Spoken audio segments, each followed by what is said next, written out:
नमस्कार, India news में आप सभी का बहुत बहुत स्वागत है और मैं हूं आपके साथ रोहित पुनेठा। और इस वक्त मैं देवभूमि उत्तराखंड की धर्म नगरी हरिद्वार में मौजूद हूं और जो यहां की तपिश है वो मैं महसूस कर सकता हूं। मैं तपिश, राजनीतिक तपिश की बात कर रहा हूं क्योंकि चुनाव है उत्तराखंड में, 14 फरवरी को वोट डाले जाने हैं उत्तराखंड में। और अब तक दो पार्टियों का वर्चस्व बहुत ज्यादा देखा गया उत्तराखंड में, कांग्रेस और भारतीय जनता पार्टी। लेकिन इस बार का चुनाव खास है क्योंकि आम आदमी पार्टी पूरी ताकत के साथ, मजबूत दावे के साथ और उत्तराखंड नवनिर्माण के वादे के साथ इस समय उत्तराखंड में चुनाव मैदान पर है। तो दो बहुत खास मेहमान इस वक्त मेरे साथ मौजूद हैं। आम आदमी पार्टी के संयोजक और दिल्ली के मुख्यमंत्री अरविंद केजरीवाल जी इस वक्त साथ में हैं। अरविंद जी, बहुत स्वागत है आपका। और आम आदमी पार्टी के मुख्यमंत्री कैंडिडेट उत्तराखंड के कर्नल अजय कोठियाल भी मेरे साथ हैं। कर्नल साहब, आपका भी बहुत बहुत स्वागत है। अरविंद जी, आपसे शुरुआत कर रहा हूँ। मैं उत्तराखंड का रहने वाला हूँ तो यहाँ की राजनीति को भी समझता हूँ और दिल्ली मेरी कर्मभूमि है, तो मैंने आपकी राजनीति को भी वहां पर देखा है। झाड़ू आपने ऐसी चलाई दिल्ली में कि विपक्ष नहीं छोड़ा। उत्तराखंड में क्या प्लान है? दिल्ली में ऐसा क्यों हो रहा है कि पहले लोगों ने हमें 67 सीट दी, अब 62 सीट दी? क्योंकि हमने पहली बार आम आदमी पार्टी आई है जो लोगों के मुद्दों की बात कर रही है। हमने दिल्ली में स्कूल ठीक कर दिए, शिक्षा अच्छी कर दी, अस्पताल अच्छे कर दिए, मोहल्ला क्लिनिक खोले। पहले बिजली के लंबे लंबे पावर कट लगते थे, हमने 24 घंटे बिजली कर दी, बिजली मुफ्त कर दी, पानी घर घर पहुंचाया, पानी मुफ्त कर दिया, सड़कें अच्छी बनाई। ये चीजों पे कभी कोई पार्टी बात ही नहीं करती थी। अब दिल्ली में जो हमने काम किए वही उत्तराखंड में हम लोगों को कह रहे हैं कि आप हमें एक मौका दीजिए। आपने 10 साल बीजेपी को मौका दिया, 10 साल कांग्रेस को मौका दिया, एक मौका हमें देके देखिए। हमने दिल्ली में इतने काम किए, हम उत्तराखंड में भी काम करेंगे। अच्छा, आपने ये बात बोली तो मैं उसको रिलेट कर पा रहा हूँ क्योंकि मैं दिल्ली से सफर करके भी उत्तराखंड यहाँ हरिद्वार पहुंचा हूँ। तो उत्तराखंड में एंटर करने के बाद मैंने बीजेपी के पोस्टर्स लगे हुए देखे तो उसमें चीन पाकिस्तान का जिक्र नजर आया। अच्छा। आपने यहाँ के मुद्दों की बात की। क्या था जिक्र चीन पाकिस्तान का? कि चीन और पाकिस्तान के मुद्दे पर बाकी पार्टियों ने क्या किया और हमने क्या किया, तो ये पोस्टर्स जगह जगह लगे हुए थे। खैर, मैं आपके पास आता हूँ कर्नल साहब, क्योंकि आप सीएम फेस हैं और सरकार बनेगी तो जिम्मेदारी आपकी होगी यहाँ पर। मैं आपसे ये जानना चाह रहा हूँ कि कोई भी पार्टी जब किसी भी स्टेट में चुनाव में जाती है तो एक इलेक्टोरल मैसेज के साथ जाती है, तो जनता के बीच क्या आपका वो इलेक्टोरल मैसेज है? अगर मैं साफ शब्दों में या सरल शब्दों में कहूँ तो पब्लिक क्यों आपको वोट दे? क्या हुआ, पहले जिसे हम आज उत्तराखंड बोलते हैं ये उत्तर प्रदेश का हिस्सा था जी। तो तब जनता को लगता था कि उत्तर प्रदेश की सरकार यहाँ के लोगों को ज़्यादा उनकी तरफ ज़्यादा फोकस नहीं करती। एक आंदोलन शुरू हुआ, वो आंदोलन कन्वर्ट हुआ उस स्टेज में जबकि उत्तर प्रदेश सरकार को और बाकी सरकारों को घुटने टेकने पड़े लोकतंत्र की उस आवाज़ पे। और उसके बाद 9 नवंबर को 2000 को उत्तराखंड बना। हमारी क्या उम्मीदें थी कि अब हमारी सरकार है, हमारे प्रतिनिधि होंगे, वो जाएंगे, हमारे ये जो विधायक हैं वो मिनिस्टर बनेंगे, उसके बाद वो विधानसभा में बैठेंगे, कानून बनाएंगे, नियम बनाएंगे, नीतियां बनाएंगे जो हमारे प्रतिकूल होंगी। इनको पता है कि हमारी समस्याएं क्या है और हम सब खुश कि नया उत्तराखंड बन गया है। तो उस टाइम पे क्या था, हमारी ज़रूरतें, पलायन को कैसे रोका जाए, पलायन को रोकने के लिए कैसे सुविधा दी जाए, स्वास्थ्य की, शिक्षा की, कैसे अच्छी सड़कें बने यहाँ पे, कैसे महिलाओं को सशक्तिकरण करा जाए, किस प्रकार से यहाँ पे जो मूल सुविधाएं होते हैं वो बढ़ाई जाए। उत्तराखंड ऊर्जा प्रदेश माना जाता है, यहाँ पे सरकार की जिम्मेवारी बनती है कि सबसे ज़्यादा ऊर्जा अगर यहाँ पैदा होती है तो सरकार कैसे जनता को जो ज़रूरत होती है उसके हिसाब से मुफ्त दे, पानी मुफ्त दे। ये सब चीज़ें जो ज़रूरत थी वो ज़रूरतें पिछले 20-21 साल में दोनों सरकारों ने बारी बारी से आकर के और हारने वाली पॉलिसी को लेकर के, मतलब वो जीते नहीं है, एक हारी है तो दूसरा सामने आया क्योंकि दोनों थी, वो लेके चले हैं। अब उसी को आज जनता ना हताश हो रखी है जी। हताशपन दिखता है। महिलाएं तो खाली इतना जोर जोर से चिल्लाना शुरू हो जाती हैं इनके ऊपर कि हमने सारी मेहनत करी, हमने अपने बच्चे को पाल के बड़ा करा, आज वो 20 साल का हो गया है, जैसे ही उसे ग्रेजुएशन करा उसके माथे पे आ जाता लिखा हुआ कि मैं बेरोजगार हूँ। तो कहती हैं कि फिर मतलब है क्या?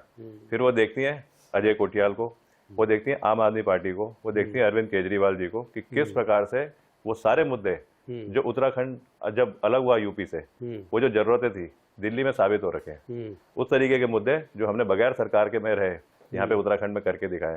तो जनता काफी ज्यादा हमसे उम्मीद कर रही है। अब यह है कि कुछ जनता जो है वो इस हद तक जा रही है कि इस बार तो हम पहले तो था कि हम वोट ही नहीं देंगे, अब आना शुरू हो गया है कि अब हम वोट देंगे और अपने अधिकार को लेके चलेंगे। तो ये वाले वो मुद्दे हैं जिनको लेकर के हम चल रहे हैं। अच्छा अरविंद जी, उत्तराखंड में अब तक जब से उत्तराखंड बना है 21 साल हो गए हैं, उत्तराखंड को 22वां साल ये चल रहा है, तो एक पैटर्न रहा है, एक सीसॉ पैटर्न, आप समझ रहे हैं मैं किसकी बात कर रहा हूँ। तो उस सीसॉ पैटर्न के बीच दो पार्टियां जिनमें सत्ता का हस्तांतरण होता रहता है, उनके बीच आपको कैसा एक लूप होल दिखा, क्या ऐसा लूप होल दिखा कि आपको लगा कि नहीं आम आदमी पार्टी के लिए मौका है उत्तराखंड में? क्या आपको लगता है कि जो एग्जिस्टिंग पार्टीज हैं उत्तराखंड में अभी जो सत्ता 1 to 1 खेलते रहते हैं, क्या आपको लगता है कि उनका परसेप्शन बिगड़ रहा है पब्लिक के बीच में, उत्तराखंड की जनता के बीच में, इसलिए आपका मौका है? जैसे अभी इन्होंने कहा कोटियाल साहब ने कि यहाँ पे नेगेटिव वोटिंग होती है। सबसे पहले बीजेपी की गवर्नमेंट बनी, लोग बीजेपी से परेशान हो गए तो उन्होंने कांग्रेस को वोट दे दी। फिर कांग्रेस की सरकार बनी, लोग कांग्रेस से परेशान हो गए, फिर बीजेपी को दे दी। तो अब बीजेपी से परेशान है। तो अब लेकिन एक ऐसी पार्टी आ गई जो कि पॉजिटिव भी है, जो कि जिसपे उम्मीद भी है कि ये कुछ करेगी। ये केवल नेगेटिव नहीं है, पॉजिटिव भी बात कर रहे हैं हम लोग। हम जैसे आप आज कांग्रेस के पास जाओ, बीजेपी, उनसे पूछो भाई अगर आपको वोट मिलेगा तो आप क्या करोगे? स्कूल बनाओगे? आज मैं यहाँ के कहता हूँ कि मेरे को वोट दो, मैंने दिल्ली में स्कूल अस्पताल बनाए, यहाँ भी बनाऊंगा। बीजेपी कह सकती है कि हमने मध्य प्रदेश में स्कूल अस्पताल बनाए, यहाँ भी बनाएंगे, हमने उत्तर प्रदेश में बनाए, यहाँ? वो तो कह ही नहीं सकते, उन्होंने तो करा ही नहीं है। कांग्रेस कह सकती है, उन्होंने तो कहीं कुछ काम नहीं किया, लूटने के सिवा इन दोनों पार्टियों ने कुछ नहीं किया, अपने अपने घर भरे हैं दोनों पार्टियों के नेताओं। हम पहली बार आके कह रहे हैं कि कट्टर ईमानदार सरकार देंगे, हमारा कट्टर ईमानदार नेता है, एक मौका दे दो। एक मौका अगर आप दोगे तो 5 साल के बाद इन दोनों पार्टियों को भूल जाओगे, जैसे आप दिल्ली में भूल गए। कर्नल साहब, अभी कुछ इस तरह की भी जानकारियां भी सामने आई कि जब आप प्रचार करने के लिए जाते हैं, क्योंकि सर्दियों का मौसम है तो बर्फबारी भी खूब हो रही है, बरसात भी खूब हो रही है, तो बाकायदा आपको तिलक लगाकर शगुन तक दिया है लोगों ने, पिठाई, पिठियां। हाँ, लोग क्या कर रहे हैं, जब नॉमिनेशन भरने गए हम तो वहाँ पे गंगोत्री में काशी विश्वनाथ मंदिर है, मंदिर में गए, आशीर्वाद लिया। तो क्योंकि कोरोना के इस माहौल में काफी रिस्ट्रिक्शंस हैं, तो हम 3 लोग 200 मीटर चलना था जी, और गाड़ी जाती नहीं है, 200 मीटर चल के गए। तो मेरे को तो उम्मीद नहीं थी, ऊपर लोग खड़े हुए थे, फूल फेंक रहे थे, ऊपर से लोगों ने आकर के ना हमें जब ये पिठाई लगानी शुरू करी, उस 200 मीटर में 1,28,000 रुपए की पिठाई लगी है हमको।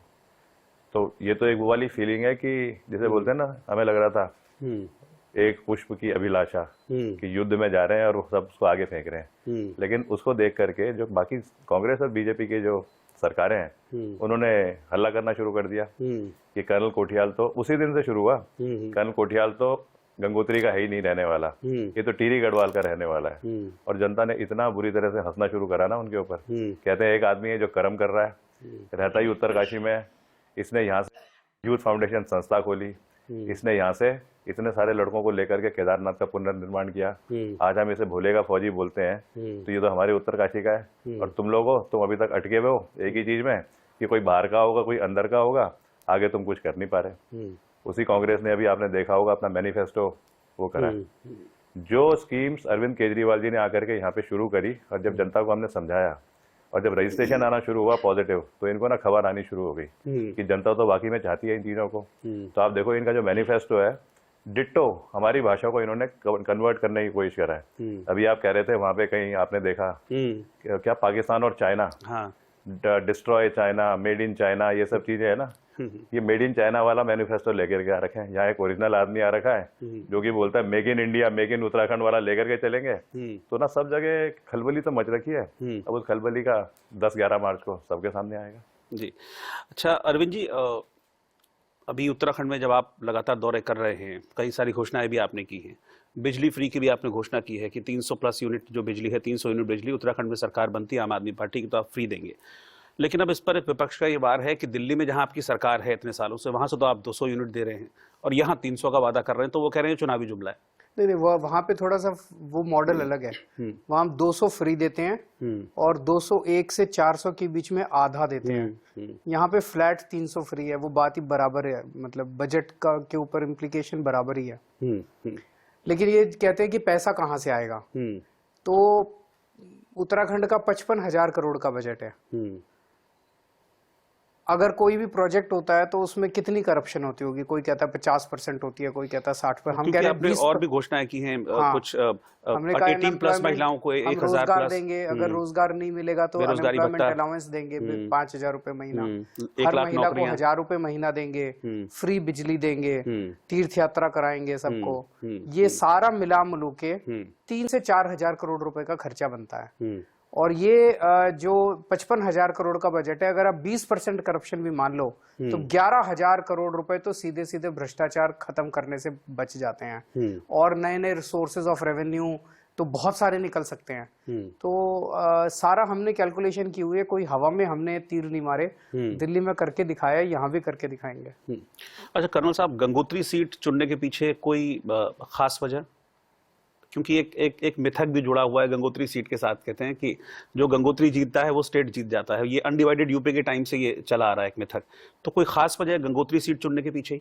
देखो, पहाड़ी लोग हैं हम लोग, हमें मिथक को मानना भी चाहिए, लेकिन दूसरा एक फौजी भी हूँ, तो मिथक से ज्यादा काम करने वाली भी चीज क्षमता होनी चाहिए। अब अगर आप देखें, उत्तराखंड में मैं एक ही बार पोस्टिंग आया हूँ इंडियन आर्मी से, और वो आया जब मैं 2013 में एनआईएम का प्रिंसिपल बन के आया। तो मेरी पहली पोस्टिंग थी यहाँ की। रहने वाला उत्तराखंड का हूँ, गढ़वाल राइफल्स का हूँ, लेकिन पोस्टिंग पहली थी वो। यहाँ पे आने के बाद में केदारनाथ में जो पुनर्निर्माण, जब सारी सरकारों ने बोल दिया था कि 5 साल तक यात्रा रोक दो, तो तब हमको भेजा गया। मैं कोई 750-800 लड़कों को लेकर के गया, वो सारे उत्तरकाशी से शुरू में केदारनाथ के निर्माण के लिए। बाद में धीरे धीरे सब आते रहे रोटेशन पे। वहाँ पे मैंने सबसे पहले जो यूथ फाउंडेशन एक कैंप है जिससे लड़के लड़कियों को ट्रेन करके आर्मी में भेजते हैं, पैरामिलिट्री फोर्सेज में भेजते हैं, एक गांव ने हमको 70 नाली जमीन डोनेट करी कि आप यहाँ पे कैंप खोलिए। और 70 नाली तो कम नहीं होती, मतलब आप लगा लो 4 नाली 1 बीघा, करीब 20-22 बीघा। गांव वो उत्तरकाशी में है। उसी उत्तरकाशी में हमने सबसे पहले यूथ फाउंडेशन का पहला कैंप खोला। उस उत्तरकाशी में आज, उस गंगोत्री में आज कोई 1200-1400 लड़के आर्मी में जो भर्ती हुए हमारे कैंप से, वो वहाँ रहते हैं। 1400 का मतलब आ गया, आप सीधा ही लगा लो 1400-1500 के करीब में 6,000 परिवार जो हमारे साथ जुड़े हुए हैं। उसी गंगोत्री में हमने इतने लोगों के घर बनाए, लोगों से चंदा लेकर के, किसी को कहीं से स्पॉन्सर करा करके। घोड़े खच्चर कई लोगों के हमने वहाँ पे दिलवाए उनको, जो डिजास्टर में ख़त्म हो गए थे। अगर वो सारी चीज़ें हमारी है तो मेरे को तो लगता है कि उत्तराखंडी हमारी कर्म भूमि है। तो मेरे को कहाँ से लड़ना चाहिए इलेक्शन? और जनता ने तो हमें, उत्तराखंड की, वहाँ गंगोत्री की जनता ने क्या बोला कि कर्नल साहब, आपको ना केजरीवाल जी ने अगर लीडर बना रखा है, चेहरा बना रखा है, तो आप गंगोत्री विधानसभा की चिंता छोड़ो, आप बाकी जगह घूमते रहो, यहाँ तो हम खुद हैं, हम अपने आप करेंगे। तो मेरे को तो वो जगह अच्छी लगती है कि वहीं से लड़ना चाहिए था। लेकिन साथ में एक और चीज़ है, ये जो मिथक है ना, ये पॉलिटिकल पार्टीज कैसे बनाती है मिथक। ये नहीं कहते कि यहाँ से जो जीत रहा है, ये कहते हैं कि यहाँ से जो जीत रहा है उसकी सरकार बनती है। होता उल्टा है, यहाँ जो पार्टी हारती है उसकी अगली पार्टी की सरकार बनती है। आज बीजेपी है, कांग्रेस ना इंतजार कर रही है, बीजेपी की सरकार है अब ये हारेगी और उसके बाद अगली कांग्रेस को आएगी। वो तो गलती से पता नहीं कहाँ से केजरीवाल जी ने इस तरफ देख लिया, अब वो सबकी टेंशन शुरू हो रखी है। अब वो विकल्प ABC टीम ये सब नाम ले रहे हैं। मेरे को तो ये भी नहीं पता था ABC क्या होता है। बाद में समझ में आया, तो समझ में आया कि C टीम सबसे थर्ड क्लास होती है, C फॉर कांग्रेस, कांग्रेस का पहला वर्ड C। उसके बाद थोड़ी कम खराब वो B से होती है, B फॉर BJP। और जो जनता की आवाज़ है, जो जनता की टीम है, वो A टीम होती है, A फॉर आम आदमी पार्टी। आज ABC की नई परिभाषा दी है कर्नल कोठियाल ने। अच्छा अरविंद जी, एक चीज और, ये मैंने नहीं दी, ये जनता ने दी मेरे को परिभाषा, आपने हम तक पहुंचा दी। हाँ। अच्छा अरविंद जी, क्योंकि मैं उत्तराखंड का रहने वाला हूं, तो मैं एक चीज देखता हूं कि जब से उत्तराखंड अलग हुआ है और जो विकास हुआ है, हरिद्वार, रुद्रपुर, हल्द्वानी या फिर देहरादून, मतलब जो तराई के इलाका है, यहाँ तक सीमित रह गया है। आपका विजन क्या है? क्योंकि मेरा मानना है कि पहाड़ मतलब ठीक है, ये तराई के इलाके, लेकिन पहाड़ मतलब असल पहाड़, जो दूरस्थ पहाड़ हैं, वहां स्वास्थ्य की दिक्कत है। वहां आज भी इस तरह की तस्वीरें सामने आती हैं कि अगर किसी महिला को ट्रीटमेंट की जरूरत है तो 4 आदमी कंधे पे उठा के कई किलोमीटर पैदल चल के अस्पताल जा रहे हैं। तो आपका दिल्ली में तो है मोहल्ला क्लिनिक वाला मॉडल, तो क्या इस तरह के मॉडल्स यहाँ भी लागू करने हैं ताकि जो दूरस्थ असल पहाड़ है जिसकी मैं बात कर रहा हूँ, असल पहाड़, असल पहाड़ी तक, आखिरी पहाड़ी तक मदद पहुंचे? वो मोहल्ला क्लिनिक ही उसका समाधान है। जैसे हमने दिल्ली के हर मोहल्ले में क्लिनिक खोल दिए, ऐसे यहाँ पे हर गांव में क्लिनिक खोलने पड़ेंगे। किसी ने मेरे से पूछा कि डॉक्टर नहीं जाएंगे वहाँ पे, डॉक्टरों को भेजने की जरूरत नहीं पड़ेगी, वहाँ पे किसी लोकल व्यक्ति को रोजगार देके और डॉक्टर जो है वो वहाँ पे उसके थ्रू वीडियो कॉन्फ्रेंसिंग के थ्रू वो कर सकते हैं और बेस्ट डॉक्टर्स उनको प्रोवाइड किए जा सकते हैं। तो ये पॉसिबल है, ये मॉडल, यही मॉडल दूर दराज के गांव के क्योंकि अंदर अब तक जो पार्टियां वो डेमोग्राफी का हवाला देती आती हैं कि डेमोग्राफी है, इस वजह से मजबूरी होती है, नहीं कर पाते। नहीं तो हो इन सकता है, चुनौतियों से कैसे निपटेंगे? ये हो सकता है वो पार्टियां करना नहीं चाहती हैं। पहले दिल्ली के लिए भी इनके पास कई बहाने होते थे, अब सारा दिल्ली में विकास हुआ और यहाँ के सारे बहाने खत्म हो जाएंगे अगर एक मौका जनता देती है तो। और आप वैसे भी यहाँ पे देखिए, अब पहले तो यही दो पार्टी होती थी, अब आ गई है आम आदमी पार्टी। तीनों पार्टियों के इस टाइम पे सीनियर्स बोलेंगे या मुख्यमंत्री चेहरा बोलेंगे, वो डिक्लेयर हो रखे हैं। कौन सी पार्टी है जो पहाड़ से लड़वा रही है मुख्यमंत्री चेहरे को? कांग्रेस, तराई प्लेन, तराई, बीजेपी, तराई, आम आदमी पार्टी, सबसे दूरस्थ इलाका जहाँ पे की बर्फ में आजकल हम घूम रहे हैं। तो ये पार्टी की तो ये चीज मुझे बहुत सालती है। पहाड़ की तो मैं भी सोच ही खुद हमारी दूरस्थ पहाड़ पार्टी का में। रहने वाला हूं, मैंने वहां की दिक्कतों को, वहां की परेशानियों को देखा है, इसलिए मैंने ये क्वेश्चन रखा कि वहां तक मतलब एटलीस्ट पहाड़ का मतलब है कि वहां तक जरूरत जो है आदमी की वो तो पूरी हो। यहाँ तो हर आदमी घर से बाहर निकलेंगे, आपको अस्पताल मिलेगा, आपको मेडिकल स्टोर मिलेगा, आपको हर सुविधा मिल जाएगी, लेकिन पहाड़ में ऐसा नहीं होता। वहाँ कई किलोमीटर पैदल चल के जाना पड़ता है छोटी छोटी चीजों के लिए। आप तो जानते हैं, आप यहाँ के रहने वाले हैं एक एक चीज। लेकिन अब मैं एक भू कानून को लेकर आपके लिए आ रहा हूँ। बहुत जरूरत इसकी भू कानून की महसूस हो रही है। क्या आपको लगता है कि भू कानून जरूरी है उत्तराखंड के लिए? और है तो अगर आपकी सरकार बनती है तो क्या आप प्रोविजंस रखेंगे भू कानून में? हालांकि खंडूरी जी ने किया था, लेकिन उसके बाद हमने देखा कि अब कोई इसका मतलब रह नहीं गया। 100% भू कानून आना चाहिए। ये है क्या कि एक तो इतनी जमीन तो अभी तक ना इन्होंने बेच दी है, उसे वापस लाना भी एक चैलेंज है, लेकिन उस पर भी वर्कआउट करा जा रहा है। लेकिन भू कानून की अगर मैं बात करूं, कोई कहता है हिमाचल मॉडल होना चाहिए, कोई कहता है फलाना मॉडल होना चाहिए। उत्तराखंड के भी तो मॉडल अपने हो सकते हैं। हिमाचल की सोच को लेकर के उत्तराखंड का मॉडल बनाया जाए। साथ में क्या हुआ था, पहले तो तिवाड़ी जी के टाइम पे हुआ खूब जमीन बेचने का काम, फिर खंडूरी जी के टाइम पे भू कानून थोड़ा सा मतलब बना था, तिवाड़ी जी के टाइम पे, खंडूरी जी के टाइम पे थोड़ा मजबूत करा गया उसको। उसके बाद 2018 में जब ये यहाँ पे वो हुई ना, बीजेपी की मुख्यमंत्री बनाने की फैक्ट्री लगाई इन्होंने, 3 बारी बारी से हटाए, तो सबसे जो पहले मुख्यमंत्री हटाए उन्होंने 2018 में एक क्लॉज लगा करके भू कानून को रद्द कर दिया। आज वो क्लॉज हटना है और भू कानून दोबारा से शुरू हो जाएगा, पर उसमें क्लॉज कैसे डालने और कुछ स्ट्रॉन्ग करने के लिए। आपको याद होगा कुछ साल पहले यहाँ पे वो हुई थी इन्वेस्टर समिट, जिसमें कि सब बड़े बड़े कॉर्पोरेट्स आए थे। इन्वेस्टर समिट में क्या था, हमने आकर के बुलाया कॉर्पोरेट्स को, उन्होंने बोला कि देखो, हमने बोला कि देखो ये हमारे पास ना एसेट्स अवेलेबल है, ये हमारा जल जंगल जमीन है, ये रॉ मैन पावर है, ये सब यहाँ पे आप यूज करिए, आप इन्वेस्ट करिए, हम आपको कुछ रिलैक्सेशन देंगे, और वो जो इन्वेस्टमेंट है आप जो करेंगे उससे हमारे यहाँ रोजगार बढ़ेगा। उसमें एक क्लॉज ये आया था कि हम आपको इतनी जमीन देंगे। आज 4-5 साल हो गए, मतलब 5 साल तो अब पूरे ही होने वाले हैं सरकार को, कोई फैक्ट्री नहीं आई, लेकिन जमीन चली गई उस क्लॉज की वजह से। तो भू कानून अगर बने तो कोई अल्टरनेट क्लॉज ऐसा ना हो कि भू कानून को बाईपास कर ले, वो भी देखने की जरूरत है। बड़ी दिक्कत इस चीज को देखकर भी होती है कि जिसकी जमीन है, जमीन बेच दी और बेचारा फिर वो वही उसी जमीन पे या तो होटल में नौकरी कर रहा है या फिर फैक्ट्री में छोटी सी नौकरी कर रहा है। ये ऐसे इस तरह के बहुत सारे केसेस हैं उत्तराखंड में, इसलिए मैंने आपको भू कानून पे सवाल पूछा। लेकिन अरविंद जी, उत्तराखंड में कहते हैं कि जो अब तक की पार्टियां रही हैं वो ये कहती आई हैं कि दिक्कत यहाँ है कि रेवेन्यू जनरेशन यहाँ पर कुछ नहीं है, एक पर्यटन है, इसके अलावा बहुत ज्यादा रेवेन्यू जनरेशन नहीं है। आपका रेवेन्यू जनरेशन मॉडल क्या रहेगा? और पर्यटन की भी अगर मैं बात करूं तो जिस हिसाब से होना चाहिए, मुझे लगता है कि अभी भी उसमें बहुत कमी है। पर्यटन को संभावनाएं अपार हैं, असीमित हैं, लेकिन वो शायद अब तक वर्कआउट नहीं हो पाया। उसको लेकर कुछ प्लान है? नहीं, बिल्कुल। तो मेरा 7 साल का दिल्ली चलाना का एक्सपीरियंस ये कहता है कि सरकारों में पैसे की कमी नहीं है, नीयत की कमी है। दिल्ली में जब हमारी 2015 में सरकार बनी, 22,000 करोड़ का दिल्ली का बजट था। 5 साल के अंदर आज 70,000 करोड़ का बजट है, 3 गुना हो गया।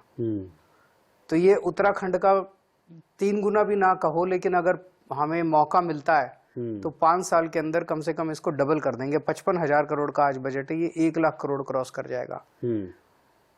एवेन्यूज बहुत सारे होते हैं, लीकेजेस बहुत होती हैं। अगर आप उन लीकेजेस को प्लग कर दो व्यापारियों पे भरोसा रखो, इंस्पेक्टर राज बंद कर दो, रेड राज बंद कर दो, भ्रष्टाचार अगर आप खत्म कर दो और लोगों की सहूलियत पे खर्च करो, व्यापारी खुद ब खुद टैक्स देना चालू करते। दिल्ली में भी हमने ये किया, इंस्पेक्टर राज बंद कर दिया, रेड राज बंद कर, आज व्यापारी खुद ब खुद खुशी खुशी अपना सारा टैक्स दे रहे हैं। इसी वजह से हम 3 गुना रेवेन्यू कर पाए। अच्छा कर्नल कोठियाल, और यहाँ पे तो ना रेवेन्यू के वैसे भी बहुत सारे स्कोप हैं। दिल्ली में तो स्कोप नहीं है, तब जाके ये करा गया है। यहाँ तो देखो सारा हिमालय हमारे पास है, सारे एसेट्स हिमालय के हमारे पास हैं। और खाली टूरिज्म को ही अगर आप सही तरीके से कर लो, कितने टाइप की टूरिज्म है। रिलीजियस तो एक है ही, एडवेंचर है, डिजास्टर है, बल्कि मैं कहता हूँ जिम कॉर्बेट वाला जो पार्क है ना, उसमें जिसके जो टाइगर के पग मार्क्स वही दिखाने की अगर आप शुरू करो तो लोग इतने ज्यादा इंटरेस्ट लेकर के आएंगे ना कि टाइगर के पग मार्क कैसे आइडेंटिफाई करा जाता है। और फिर वो जो बता रहा है वो बोलेगा ये पग मार्क का मतलब है ये मेल है या फीमेल है, इसका मतलब है ये इतना बड़ा है, इतनी इसकी एज है, इसका मतलब इसको चोट लग रखी है। आप देखो कितने तरीके के लोग आएंगे। मैं एनआईएम का प्रिंसिपल था, मेरे को मैन वर्सेस वाइल्ड की कॉल आई कि हमको ना आप किसी तरीके से कॉर्बेट के इनर जोन में लेके चलिए, हम वहाँ पे लायन के साथ घूमना चाहते हैं। तो हम लेके आए उनको, हमने उनको एंट्री दिलवाई, अपनी टीम लगाई साथ। इतने लोगों को उन्होंने, क्योंकि वो तो हाई प्रोफाइल वाले प्रोजेक्ट्स बनाते हैं, ये जो मूवीज वगैरह बनाते हैं, इतने सारे लोगों को उस टाइम पे रोजगार मिला। मैं कह रहा हूँ थोड़ा सा करने की जरूरत है, अट्रैक्ट तो यहाँ पे बहुत सारे संसाधन है जो कर लेंगे लोगों को। अगर आपकी सरकार बनती है आम आदमी पार्टी की, जैसा कि आप दावा भी कर रहे हैं, आप कह रहे हैं लोगों का प्यार भी आपको मिल रहा है, समर्थन, तो 3 प्रायोरिटी काम क्या होंगे जो आपको लगता है कि उत्तराखंड के लिए सबसे जरूरी है? सबसे पहली प्रायोरिटी तो है रोजगार, उसके बाद में आ जाता है स्वास्थ्य, उसके बाद में आ जाता है शिक्षा। लेकिन खाली 3 पे नहीं रुकते, ये 4-5 प्रायोरिटीज तो हैं। यहाँ पे 300 यूनिट बिजली, क्योंकि ये ऊर्जा प्रदेश है। महिलाओं का सशक्तिकरण, क्योंकि महिला ही आज सारे समाज को चला रही है। और सबसे बड़ा है भ्रष्टाचार। और जैसे सर बोल रहे हैं, नीति और नियत वाली सरकार को एक अच्छे तरीके से यहाँ पे स्टैब्लिश करना। अरविंद जी, मैं हाइपोथेटिकल सवाल पूछ रहा हूँ, पोस्ट रिजल्ट में सवाल पूछ रहा हूँ। अगर इस तरह की नौबत आती है, क्योंकि कई सर्वे जैसे कह रहे हैं कि बड़ा टफ फाइट है, पोस्ट पोल अगर इस तरह की स्थिति बनती है, पोस्ट रिजल्ट की गठबंधन की नौबत अगर आती है, तो किसके साथ जाएंगे? शुभ शुभ बोलिए। उस टाइम देखेंगे क्या स्थिति रहती है, क्या नहीं रहती है। अच्छा, एक सवाल और आपसे। ये अभी बीजेपी का बड़ा मसला चल रहा था, मुख्यमंत्री वाला, इसको उठाया है, लेकिन अब बीजेपी ये कह रहे हैं कि पुष्कर सिंह धामी एक युवा फेस उन्होंने लाके डैमेज कंट्रोल कर लिया है। आपको लगता है कि डैमेज कंट्रोल कर लिया है बीजेपी ने? हमें तो धामी जी दिखते नहीं आजकल। मेरे को कोई बता रहा था अभी 2-3 दिन पहले, वो सीएम हैं पहले तो, ऊपर से सीएम फेस हैं, उनको तो सब जगह मूवमेंट करनी चाहिए। हेलीकॉप्टर में जाकर के खाली नहीं होता है। जो मेरे कोई कह रहा था, यहाँ पे कोई आश्रम है ऋषिकेश में, वो जहाँ पे वो आरती वगैरह होती है, धामी जी वहाँ 4 घंटे बैठे हुए थे। तो मतलब उनके पास तो टाइम ही टाइम है, क्योंकि उनको दिखता है बड़ा सा पोस्टर लग रखा है, वही चाइना पाकिस्तान जो आप बोल रहे हैं। उस पोस्टर में ना छोटी सी फोटो धामी जी की है और बड़ी सी फोटो है मोदी जी की। तो वो तो ये उम्मीद कर रहे हैं कि मोदी जी आएंगे और इलेक्शन जितवाएंगे। हमें लगता है कहीं ऐसे तो नहीं मोदी जी कोई यहाँ का मुख्यमंत्री की तरह देख रहे हो। आखिरी सवाल अरविंद जी आपसे, क्या अभी हमने देखा कि बड़ा गूफअप रहा पिछले दिनों बीजेपी में, हरक सिंह रावत को पार्टी से हटा दिया गया, फिर वो कांग्रेस से चले गए, क्या इस बीच में आम आदमी पार्टी से कोई संपर्क हुआ उनका? नहीं, देखिए ये आप खुद सोचो कि पहले ये लोग कांग्रेस में थे, फिर ये लोग बीजेपी में चले गए, फिर ये लोग कांग्रेस में आ गए। ये ऐसा क्यों कर रहे हैं? ऐसा नहीं कि कोई जनता की सेवा करने के लिए ये सब कर रहे हैं, बेसिकली भ्रष्टाचार करने के या सत्ता में आने के कहाँ ज्यादा चांसेस हैं। इनके ऊपर उत्तराखंड के को भविष्य नहीं मिल सकता। उत्तराखंड के लोगों को इस राजनीति से समाधान नहीं मिल सकते अपनी समस्याओं के। ये बीजेपी और कांग्रेस की जो राजनीति है और जो आज के नेताओं की राजनीति है, कभी इधर चले गए, कभी उधर चले गए, इधर भी कमा लिया, उधर भी कमा लिया, ये जो जनता देख रही है ना, नौटंकी, राजनीतिक नौटंकी, केवल और केवल आम आदमी पार्टी है जो ईमानदारी की बात, क्या हम कह रहे हैं हम ईमानदार सरकार देंगे। कांग्रेस कह सकती है हम ईमानदार सरकार देंगे, बीजेपी कह सकती है हम ईमानदार, वो तो कहते ही नहीं है। तो जनता को आज पहली बार एक ऐसा मौका मिला है कि वो अच्छी पार्टी आई है, ईमानदार सरकार दे रही है, उनके मसलों को हल कर रही है।